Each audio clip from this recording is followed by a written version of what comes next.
Hi everyone, welcome back to this channel. In this tutorial, I will show you how to get the blue daffodil seeds in Heartopia. So in this Call of Wheels event, Heartopia introduced the brand new flower, the daffodil flower. It's a hydroponic flower like this, and in here you will get the three basic color, the red, white, and yellow. You can buy the seeds from NPC Blanc, and then from these three color you can unlock many more color using crossbreeding. And today I will show you how to get the blue one. First, make sure you already have the black and peach color, and then if you don't know how to obtain it yet, you can just check the tutorial in my Heartopia playlist.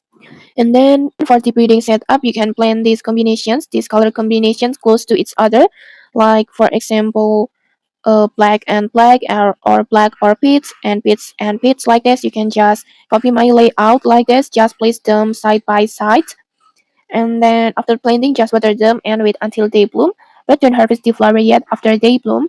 Just keep watering daily and just wait until you see a floating seeds that appear every morning in the game like this. This floating seeds is the crossbreed seeds. And for the trick to speed up, you can ask your friends to help water your plants.